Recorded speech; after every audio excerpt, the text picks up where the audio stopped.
Hello, my wonderful and beautiful friends.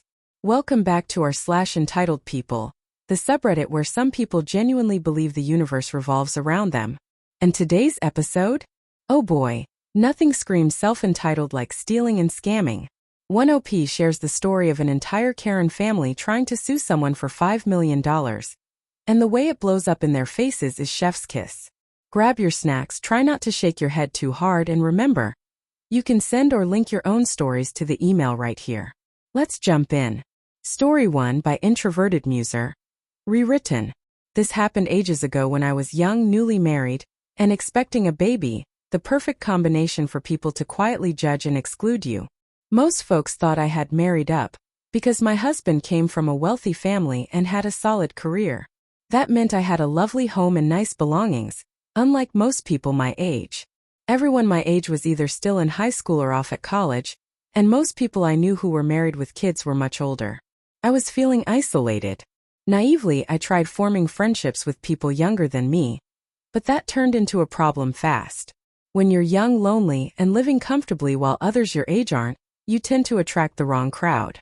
I became friends with a girl who was finishing her senior year. We'd gone to the same school. She was a freshman when I was a junior, and we had mutual friends. She started hanging out at my place regularly. One evening, she asked if she could bring another friend over for dinner. I said yes. At one point, her friend asked to use the bathroom. My husband and I told her where it was, and we trusted she'd find it herself. She walked in the right direction and came back shortly after. Nothing seemed unusual, and the night ended peacefully. A week later, I couldn't find the pearl earrings I'd worn at my wedding, part of a pearl and diamond set my husband gifted me when we got married. We searched the house top to bottom with no luck. My husband suggested I just misplaced them and they would turn up eventually. I tried to stay calm, knowing the last place I had them was at home. A few more weeks passed and suddenly one of our checking accounts, a business account my husband rarely used, was nearly $1,000 in the negative, mostly due to overdraft fees. I called my husband immediately. Neither of us had touched that card. We checked the transaction history. Every charge came from stores at our nearby mall, the kind of places teenage girls love. Dozens of small purchases, each one triggering a $25 overdraft fee once the balance dipped. The total amount stolen with fees was roughly $1,000. We didn't have many guests recently, and the debit card lived in our master bedroom. It didn't take a detective to figure out what had happened. And once that was clear, it wasn't hard to deduce what happened to my missing earrings. I was furious, more than furious. I had welcomed that girl into my home, fed her, treated her kindly, and this is what I got. I called every store in the mall to ask about security cameras. Most had none. But one store had just installed new cameras because of shoplifting incidents. They told me they had footage from the day in question, but they could only release it to police if I filed a report. Then I contacted the bank to ask how to dispute unauthorized charges. They explained that I had a limited window to declare them fraudulent, and that overdraft fees would only be removed if I proceeded with a fraud claim. They also told me that an investigation would occur. I did the math. $2,000 in theft was the threshold for a felony charge. My earrings were worth around $800. The card charges plus fees were another $1,000. That put the total over the felony limit. So I called my friend and told her some devastating news. Someone who had been in my house had stolen from me. My wedding day earrings were missing, and someone had taken a debit card from my bedroom and gone shopping. She sounded shocked and sympathetic. Oh my gosh, that's awful. Then I told her, very gently, that we'd have to file felony charges, given the value of everything stolen. Right away, she said something very revealing. She told me the stores I mentioned wouldn't have cameras, so it would be hard to prove anything. Bingo! Exactly what I needed to hear. I calmly informed her that one store did have cameras, and they were ready to give footage to the police as soon as I filed my report. Suddenly, she had to go. Not long afterward, she called again asking if she could come over. She showed up within half an hour, not only with my pearl earrings and the stolen debit card, but also with a small diamond ring I inherited from my great-aunt. A ring I hadn't even realized was gone. That ring alone was worth over $4,000. She then launched into a rehearsed story. According to her, she didn't steal anything, Her friend did. Allegedly, her friend had gone upstairs to my bedroom under the excuse of using the bathroom, and that's when she stole the jewelry and the debit card. When I pointed out that she obviously knew what had happened and kept quiet, she started crying, saying she was in a tough position and didn't want to betray her friend. It became obvious right away that I never really counted as a real friend. She finally admitted that several people had taken part in the little shopping spree at the mall, herself included. She was perfectly comfortable helping run up charges on my checking account alongside her so-called friend, even while insisting she hadn't stolen anything from me. Honestly, I was heartbroken over almost losing my sentimental jewelry, and the relief of getting it back made it much easier to ignore her guilt-tripping attempts, of which there were many. I told her point-blank that whatever happened next was entirely up to them, and I had absolutely no issue seeing all of them charged with felony theft. One of them was 17, but the rest were adults, so the charges could have been serious. I demanded every name involved and contact information for their parents, making it clear that if they didn't give it to me, I'd be marching straight to the police station. After that, I called each parent and explained what their sweet kids had done. I also told them I was giving their children a chance to repay the full amount charged to my account, including overdraft fees, and that this offer had a short deadline. The cutoff gave me enough time to file fraud claims with my bank in case they didn't pay up. As expected, the parents were horrified and grateful. I wasn't pressing charges immediately. Watching those four scramble to get jobs and work long hours just to give me back the money they stole was honestly satisfying. At one point, my ex-friend tried to argue the repayment amount, whining that it was more than what they actually spent and that it wasn't fair she had to get a job for it. She tried playing the "but we're friends" card too. I told her flatly that we were not friends anymore, that the overdraft fees were a direct consequence of their actions, and that the bank wouldn't remove the fees unless I filed fraud, something I was still fully prepared to do. I also took great satisfaction in pointing out that their impulsive spending spree ended up costing them 3 to 4 times what it would have cost if they'd just used their own money. She also begged for more time to pay, claiming the deadline was too stressful. I couldn't help laughing as I asked her why on earth I should trust her, or take any kind of risk for her after everything she had just done. That shut her down immediately. In the end, I got all my jewelry back and every cent they owed me. I cut off all contact afterward. Honestly, who needs enemies with friends like that? And I can't shake the feeling that this girl had been using me from the beginning. The whole "come on, give me a break, we're friends" act was unreal, like absolutely not. But I will say this. The original poster handled the situation far more kindly than most people would have. If it had been me, I wouldn't have been nearly as patient. They would have been facing the maximum possible charges. You don't come into my home, eat my food, steal from me, and then expect mercy. The audacity is wild. Still, OP took the higher road, and honestly, good for them. Tell me, what would you have done in that situation? Now, switching to another story entirely. Years ago, I supervised public parks, which included overseeing lifeguards and the upkeep of several swimming pools. Around 1999 or 2000, I started getting complaints from a family claiming they all fell sick after visiting one of our pools the previous summer. As usual, I checked our automated water quality records and compared them against our logs for that time period. Everything looked perfect, so I dismissed it and continued with my work.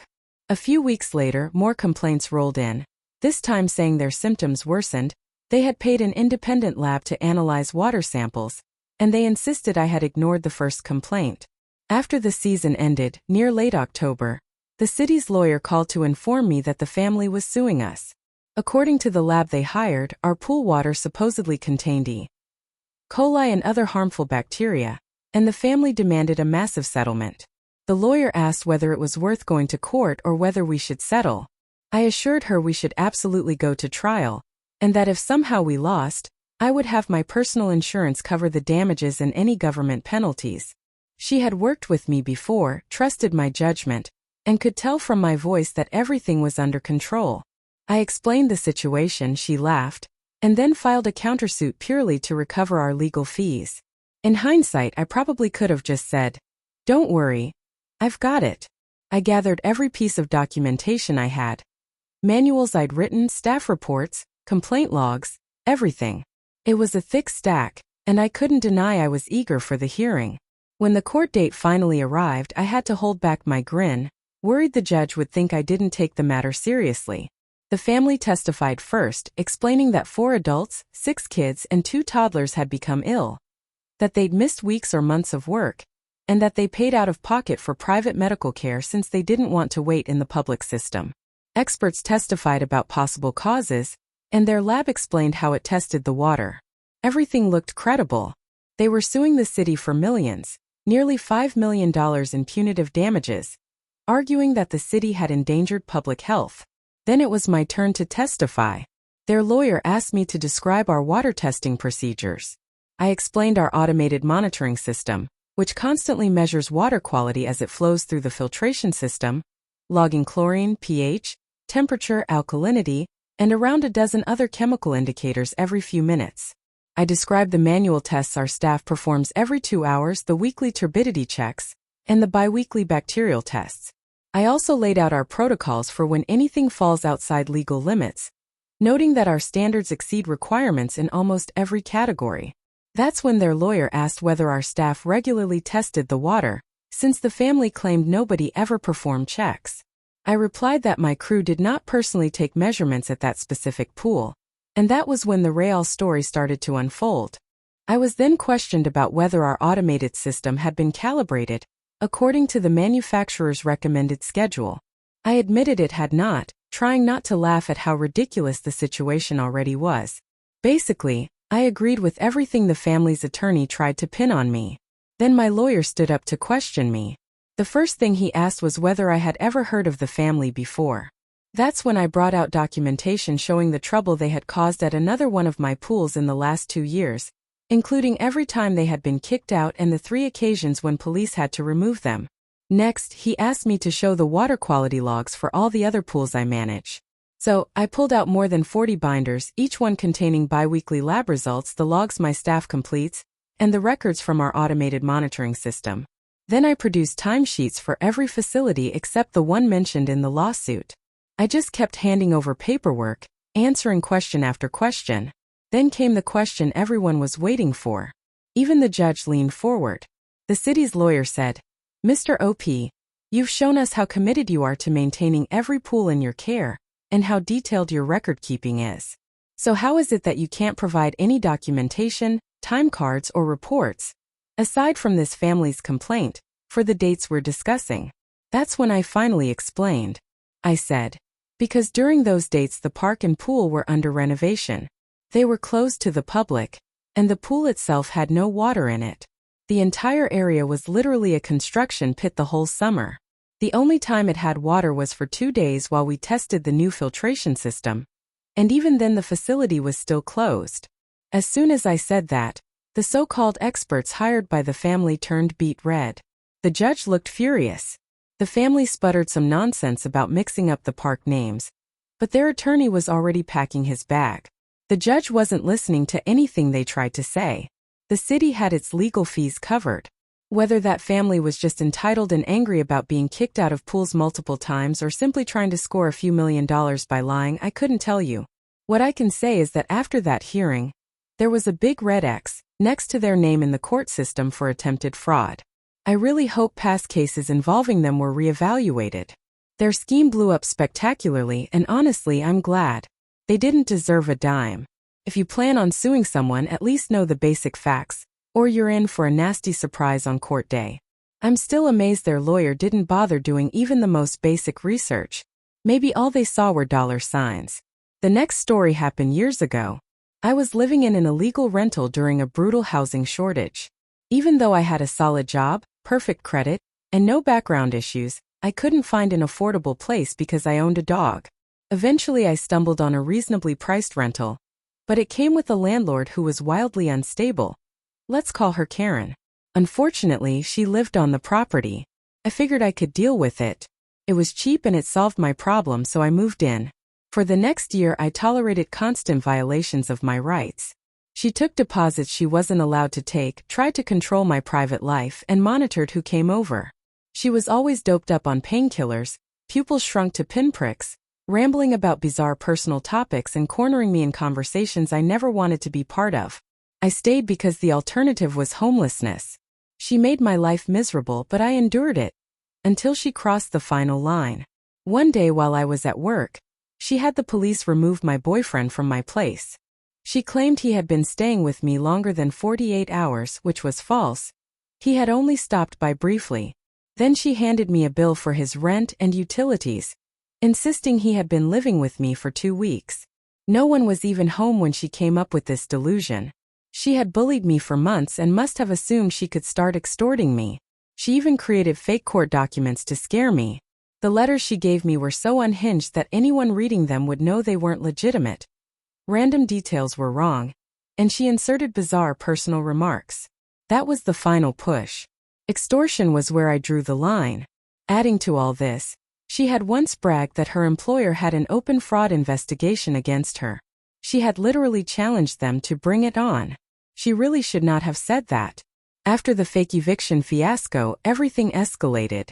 I took time off work to learn my rights and figure out how to protect my dog and my belongings. Meanwhile, she ramped up the harassment. Over just a few days, she did all of this. First, she repeatedly called me from a blocked number asking for a stripper or escort. Then she phoned my workplace, pretending to be a future landlord requesting a reference, and claimed I spent my time partying, which made 0 sense.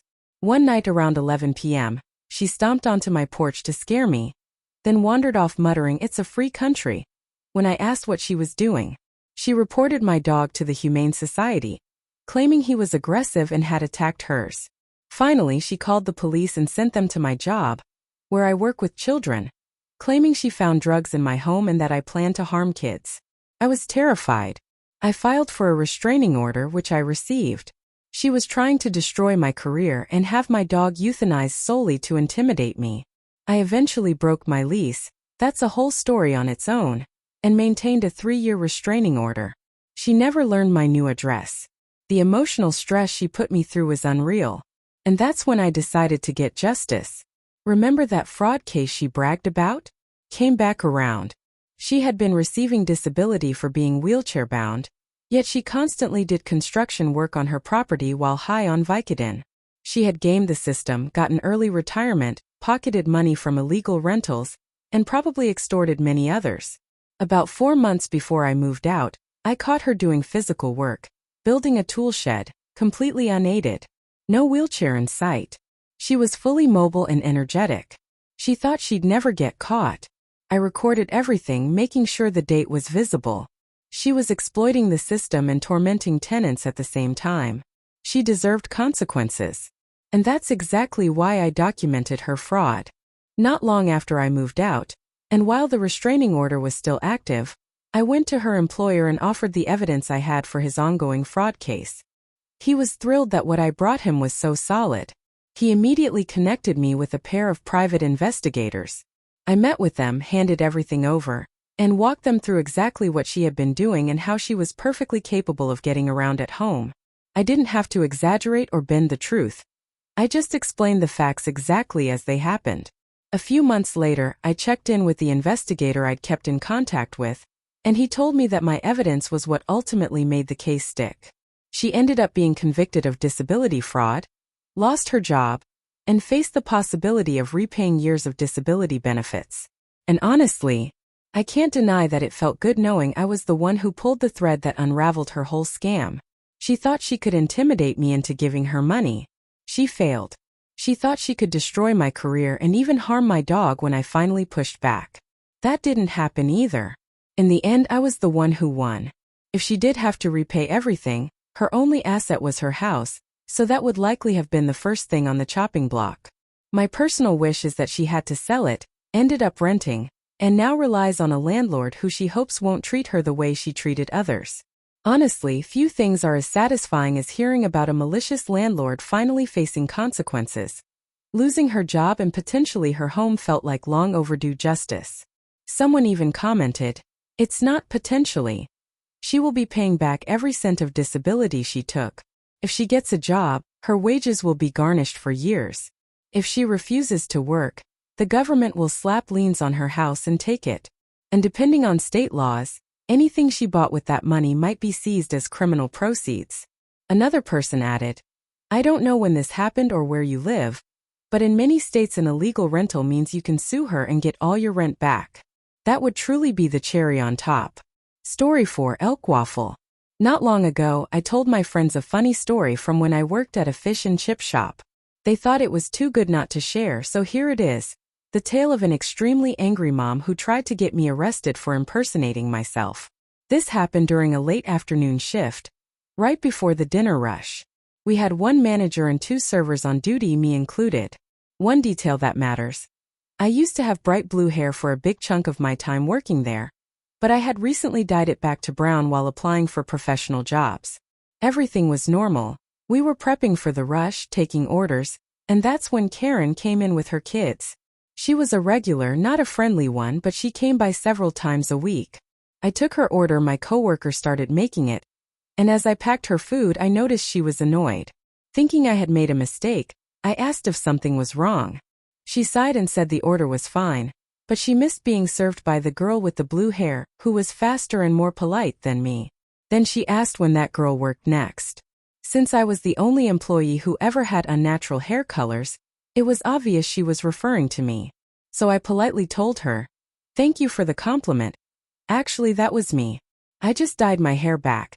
But I appreciate the feedback and I'll work on improving." I had another 7 hours left on my shift, and the last thing I wanted was a meltdown right before dinner rush. That's when she absolutely exploded. She started accusing me of committing fraud, said she would have me fired, and even insisted I could be arrested. She tried dragging my coworker into it, demanding they confirm I wasn't who I claimed to be. They fled to get the manager, who had been watching from the back and laughing himself sick at her meltdown. Her kids kept insisting I was clearly the same person, but she kept shoving them aside, yelling that "Mommy is handling this." I was exhausted, so I apologized again and even offered a free drink just to calm her down. No luck. She demanded the manager immediately. When he approached with full customer service mode activated, she started ranting about firing me. After listening for a bit, he asked if she had a receipt from a previous visit with the blue-haired girl. She triumphantly pulled one out, like she'd been waiting for this moment. But the top of the receipt had my name printed on it. He pointed to my name tag, then asked her to read both names out loud. She turned bright red, but instead of admitting she was wrong, she doubled down and insisted I was wearing someone else's name tag and committing identity theft. That was the final straw for my manager. He told her to leave and not to return unless she could behave like a civil human being. For the remaining 9 months I worked there, yes, it took that long to find another job, she refused to set foot inside. Instead, she made her embarrassed kids come in twice a week to pick up their food while she stood outside. And since we get tons of rain where I live, she spent a lot of winter evenings waiting in it. That's karma for you. All she had to do was admit she was wrong, but being a classic Karen, she doubled and tripled down, even calling it fraud when she was simply wrong. And that, my friends, wraps up another episode of our /entitled people. If you enjoyed it, hit that thumbs up. And if you aren't subscribed yet, consider it. You won't want to miss these wild stories. And if you missed the last episode, it's another entitled people tale where the Karens think they run the world and faceplant hard. Go check it out. Stevie Boy and I will see you in the next one. We love you all.